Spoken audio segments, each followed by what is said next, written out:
Hello আসসালামু আলাইকুম, আশা করি সকলেই ভালো আছেন। তো ভাই আমি ভালো আছি আল্লাহর রহমতে, আপনাদের দোয়ায়। তো আজকে একটা ছোটো একটা ব্লগ ভিডিও, সেটা হলো আজকে এই যে এসে নামাজ পড়ে আসলাম আল্লাহর রহমতে, আপনাদের দোয়ায়। তো আজকে যে ওয়েদারটা মানে এমন ভালো যে মানে বইলা প্রকাশ করার মতন না, তো সেই জন্য আর কি আপনার ছোটো একটা ব্লগ ভিডিও যে আমার এই বাইশটা কিছু কথা বলবো। তো বাইশটা কী বলবো তুমি? আজকের ওয়েদারটা অনেক সুন্দর, অনেক স্নিগ্ধ শুদ্ধ বাতাস আসছে। আমাদের এই যে গাছের পাতাটা দেখেন, পাতাটা দেখলেই বোঝা যায় যে শুধু আমরা গ্রামেই যে বসন্তের ছোঁয়াটা পাই তা না, আমরা আমাদের শহরেও বসন্তের ছোঁয়াটা অনুভব করি। যদি আমরা রুমে বসে না থেকে সবাই একটু মন খুলে রাস্তায় হাঁটলে তাহলে আমরা বসন্তের ছোঁয়াটা পেতে পারি।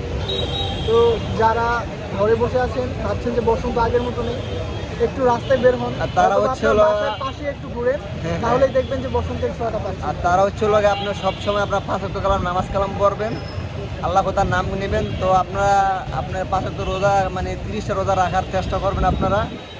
তার হচ্ছে আপনারা মানে সুন্দর আবহাওয়া আপনারা সবসময় পাবেন। এই ঠিক আছে, আল্লাহ হাফেজ। আল্লাহ হাফেজ, ভালো থাকবেন আর লাইক কমেন্ট শেয়ার করবেন। আসসালামু আলাইকুম।